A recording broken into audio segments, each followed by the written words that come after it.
What's up, everybody? It's Mr. Talkbox. Check it out. You need to like and subscribe. Come on and catch a motherfucker. DOA playlist. Let's get the funky. YouTube family and YouTube world, I am back. First of all, I hope everyone is well and blessed, and I mean it from the bottom of my heart. I hope everybody's doing good. Before we get started, please go like and subscribe to the page. Go like and subscribe to the page. Please go like and subscribe to the page. I have to say that 3 times because my producer Mayo said you don't push it enough. So 4th time, go like and subscribe to the page and let me know what's happening. Leave your comments and your whatever you think I could do better. I'll try my best. All right. And I'm so glad you are here today, because today y'all see this brother right here. You know what I'm saying? It's gonna be real funky today. Yeah, funky. Not F-U-N-K, but F-O-N-K, funk.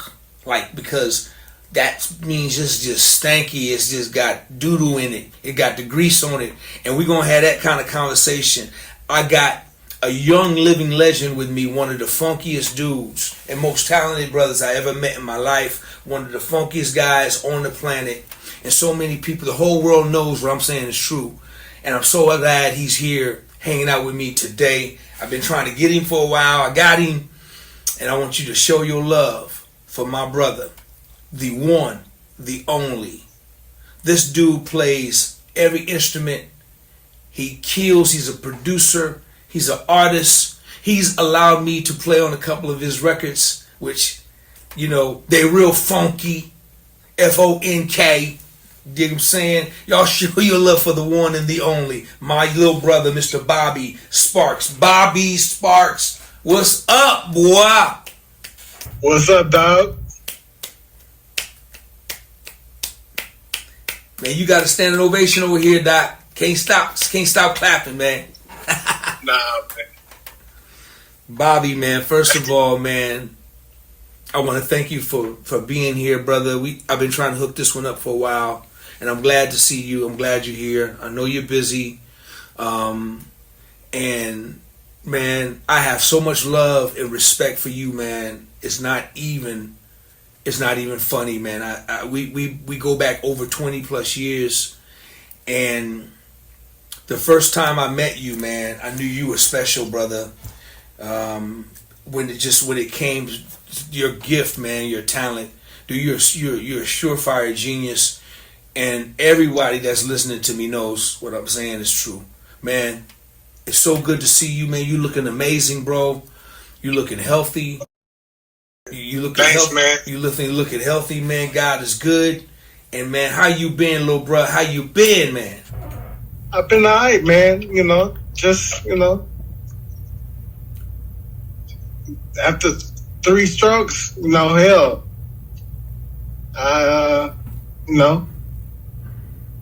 just trying to keep it going. Well, you definitely don't look like what you've been through, brother. You look like a pot of gold, man. You look amazing, bro. You look healthy, and you back doing your thing, stronger than ever. And man, I once again, Bobby, thank you for coming, hanging out with me, man. It means the world to me, man. For real, it means the world, man. You the man, man. You the man. No, not even close, bro. Listen, man, let's get into this, man. Bobby Sparks, man. Oh, my God. Bro, I only have a few minutes with you, man, but I could keep you here for several hours, man, and a few days, man, because there's so much, man. Your career has been going for quite a while, man, and you've been blessed, man, to do so many things, man, and accomplish so much, man. Bobby, where you from originally, bro? From Corsicana, Texas. It's a little country town.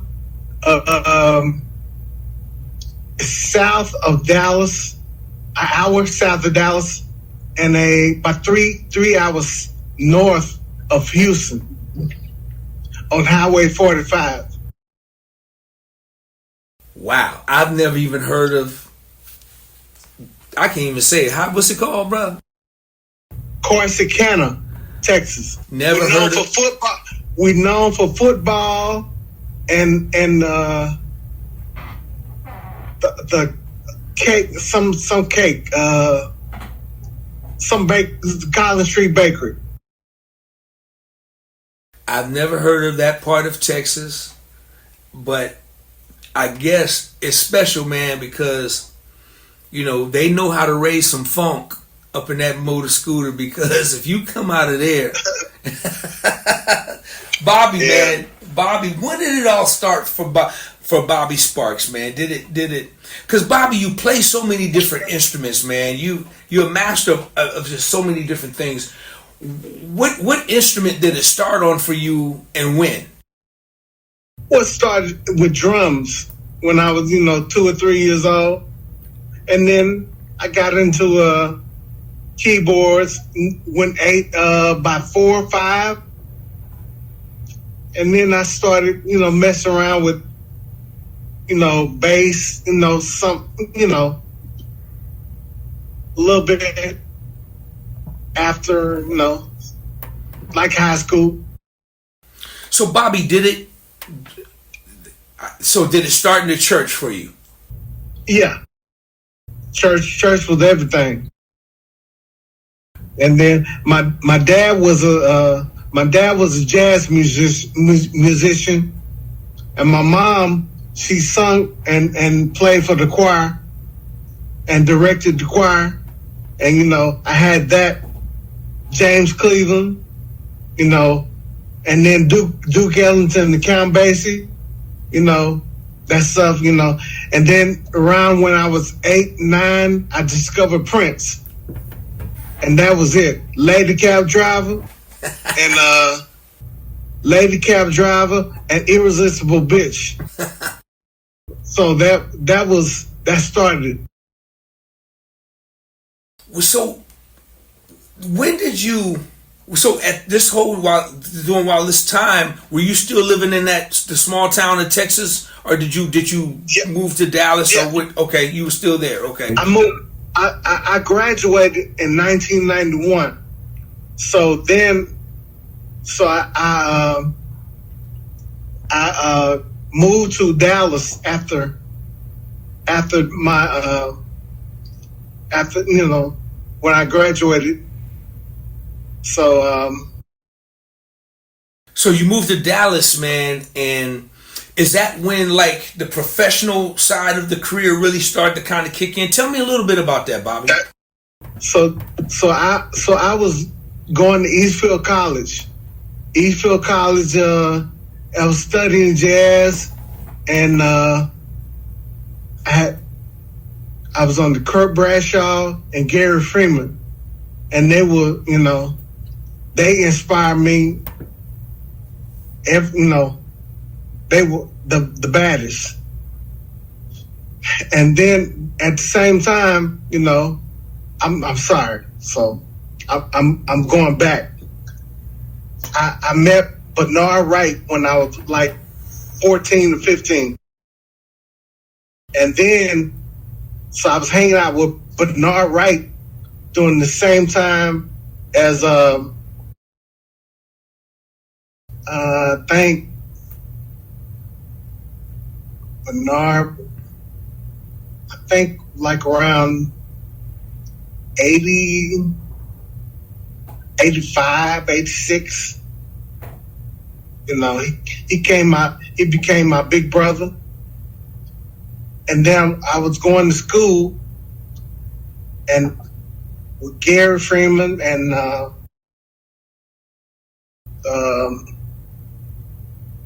Kurt Bradshaw. And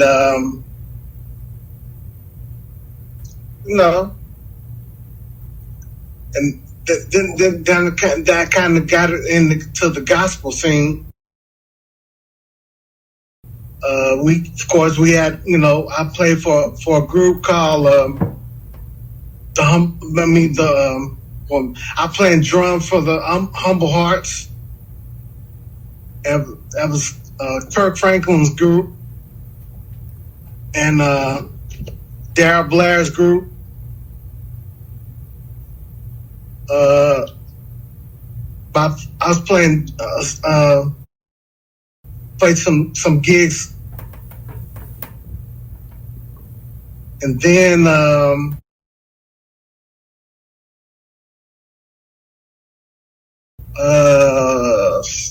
sad. So, Bobby, so your Kurt Franklin thing. I mean, you know, you were on the scene when it was just at its biggest point, but you were at the beginning of the whole. Yeah. Okay, so we gonna kind of come back to that. I want to ask you about Bernard Wright, man. When you met Bernard Wright, it was amazing because I was playing all my shit. Mm-hmm. I was like, I was in the Chicoria, and you know, my dad was against that because, you know, he said, "Man, your playing is struggling. You know, you sound like shit. You know, but I was in my notes playing bunch of notes, and when I met Nard, he whooped my ass playing one note, every bit of one note, and I got it. So wow. Now, how old? You say you were 14, 15, Bobby? yeah, I was 14, Now, 15. now, how old was Bernard at that time? He was like about 26, 27. So he was doing his thing at a high level, Yeah, man. but he was giving me a lesson that it don't take all them notes. It don't take all them notes. That's what he's trying to show me. You can still get in that ass playing one note. And once I got it, you know.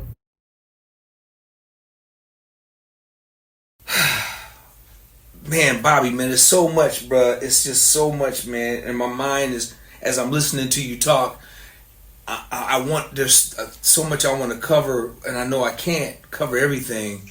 But, okay, so now you're in this group, you're playing drums with Kurt Franklin. Now, with this group, now, Kurt obviously was not signed at that time. He wasn't Kurt Franklin like we know him today, correct? Oh, no. Okay. Yeah. He was just a group, you know, around town that sung at musicals Yeah. and you know, sung in musicals and, you know, stuff like that. And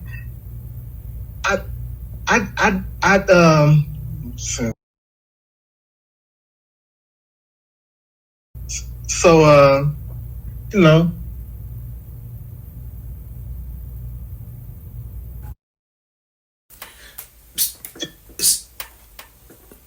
So how long did that run? I mean, because I want to get to the great the history you guys got and the history that you guys made together and working. But so you're playing drums, and how long? So when did it switch over, Bobby, for you? When did you become the Bobby Sparks, the keyboard player playing for everybody? Tell me a little bit about that transition. Well, that was when I was that was in the past, like when I was golly, you know, stroke. No worries, man. Dude, take your time, man. Don't even worry about it, man. Take your time. I got you, bro. That was when I was a teenager. Okay. That was when I was 15, 14. And then I became like really serious, you know, around that time about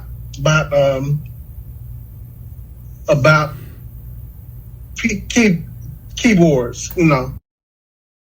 So Bobby, when was it? When was the game? What was the game changer for you?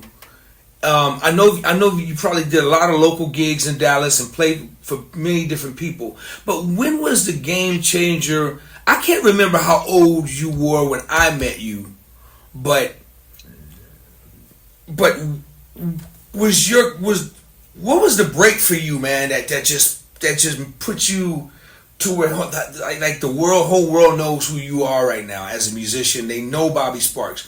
What was the changing thing, Bobby? I think when I did the first, I did the True A recording session, and that was a True A was acquired that Douglas Miller was a part of, and I did that recording, and I mean I didn't do it, but I was there at the recording, and I went home and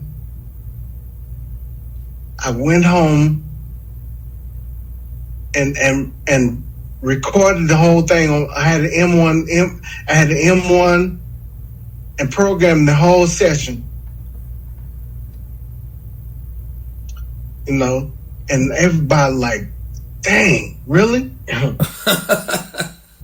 I remember every song. I was 15. Wow. And I remembered every song. Wow. So, Bobby, when did the reconnection with you and Kirk Franklin happen? And how did that happen? I think we were doing the Trinity Temple Full Gospel Choir. Okay. That was a choir that was on Ty Scott Records. And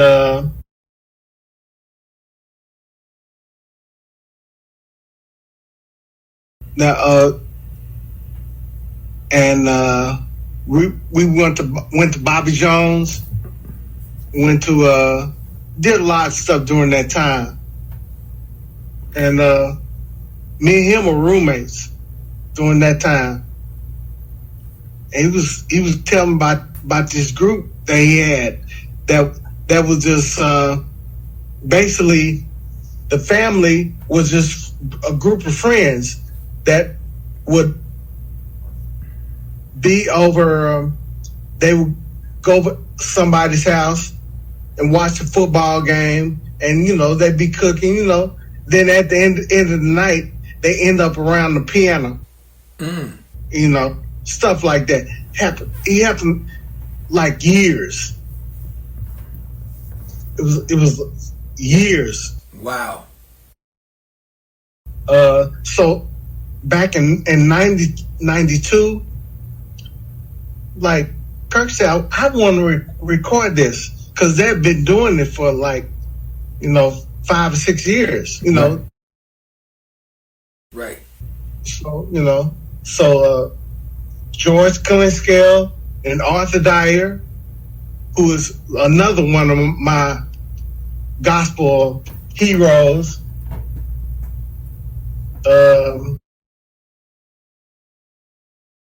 They produced a session for him, and of course, now this time I'm in college during this time, and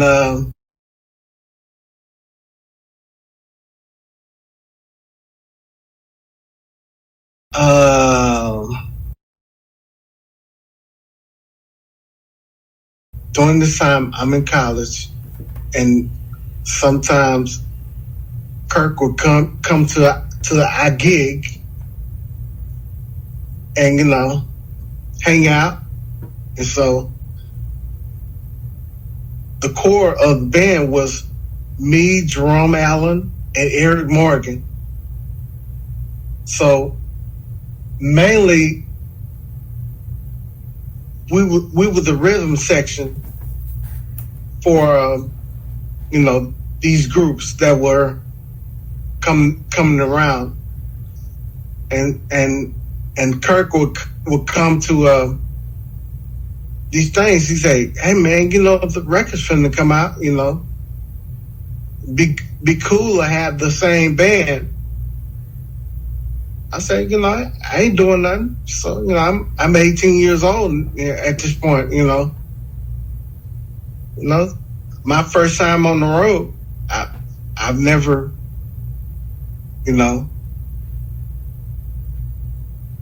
so that was pretty much it, the start of Kirk Franklin and the family. So that was the start of Kirk Franklin and the family. Yeah. Your involvement in some of the big records, man. What role, or what was your involvement with some of the big records that you guys recorded back in the day? Did you produce? Did you write? What was your involvement in any of that? Well, Kirk was writing. I was, musical director. Okay. Or the head, the musical.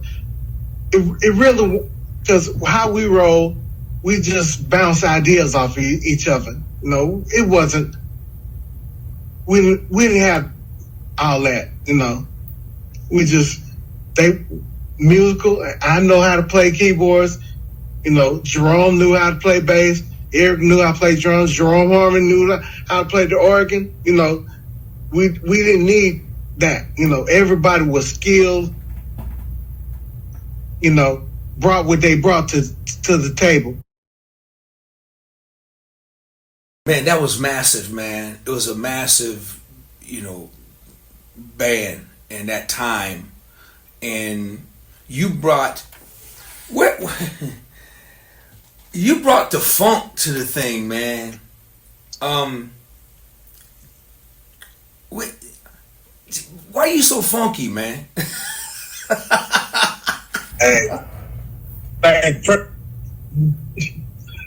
I got it. Prince and Rick James, and I love Zap. Just I love it. Not only, and you lived it, man, because Bobby, when I met you, bruh, you was like this. You was like Larry Dunn, man. You was just like, you were like the real deal, the big afro, the pick. Dude, I was like, okay, whoever that dude is, he funky. And I fell in love with those instruments. Those instruments is nothing like a Fender Rhodes. It's nothing like a Hammond B3 organ. It's nothing like a Minimoog synthesizer. It's nothing like a ARP synthesizer. And I fell in love with these. When I was asking for these instruments in the 90s, people look at me and say, "What?" I take my Moog to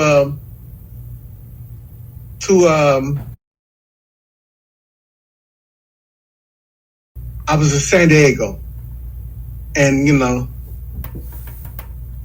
and these guys was over there laughing at me, just giggling like hell. So, like, this nigga brought a keyboard he done made. And so I said, I'm an asshole, I was just gonna, give him a lesson.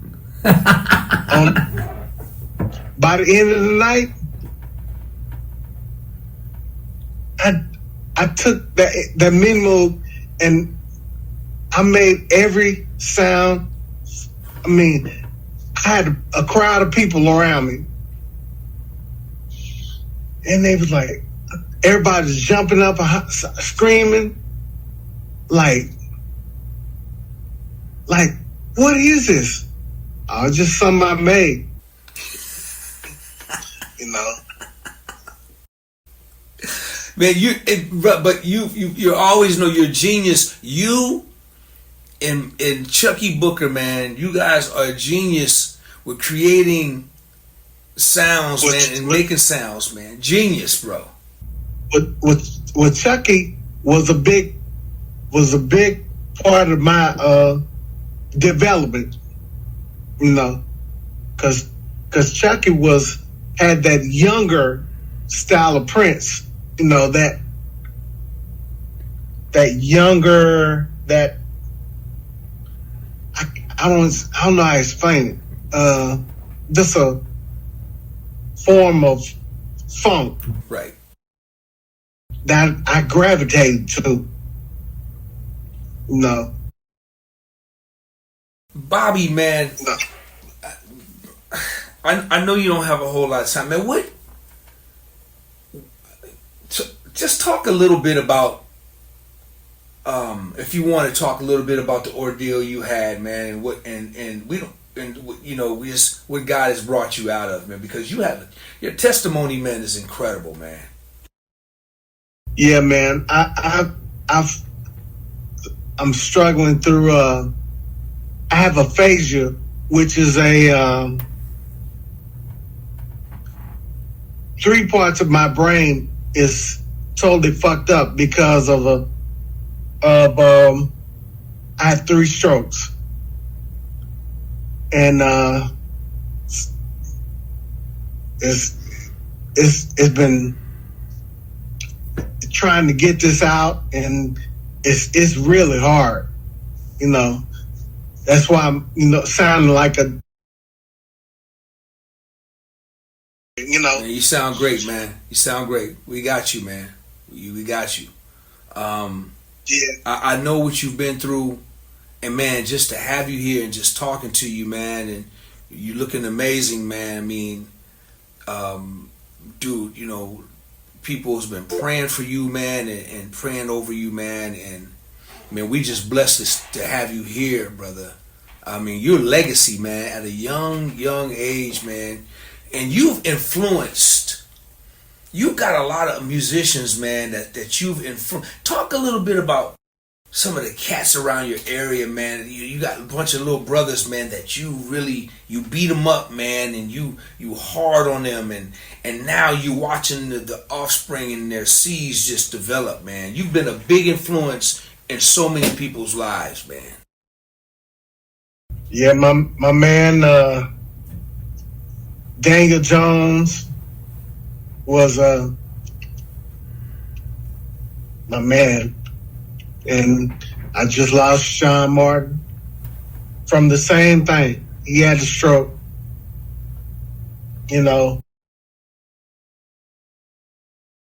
just losing all my brothers, and Sean was identical. He was a copy of me. He was he's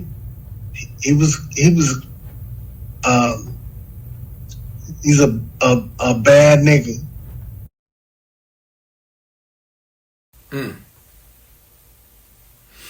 Yeah, man.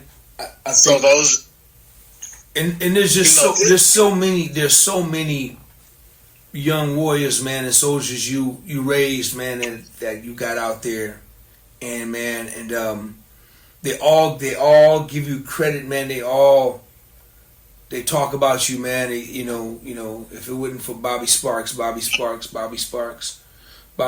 made us listen to. We wouldn't allow to come into camp until we knew what these Chucky Booker records was about. Man, I can't tell you how many times I've heard that from youngsters, man. I said, yeah. He said, yeah, man. Bobby was like, if you really want to know this, you got to get this right here. And the people that you've influenced, man, and took under your wings and developed, man, it's incredible, man. Yeah, man. Incredible. Yeah. What are you doing these days, Bobby? Let's wrap this up, man. But what are you doing these days, man? You been on the road? Yeah, I've been on the road. I'm playing with a band called Snarky Puppy. Yep. You know, and because of Sean's funeral, we supposed to be out right now. You know, but you know, Sean's funeral. Yeah. You know, it was this past Saturday. Yeah. Yeah. Have you been able to? I caught a couple of things on YouTube. I guess maybe you out the country, but doing some of your own stuff. Have you been? You've been doing some of your own shows as well for your own projects, right? Yeah. Bobby, real quick, tell everybody what projects you have out and how they can go get them. It's we going to yeah.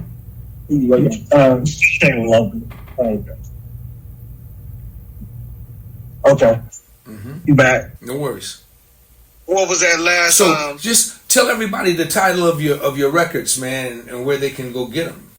It's DMSR. I mean, you know, that's the records you own. Yeah. I did a record called Schizophrenia.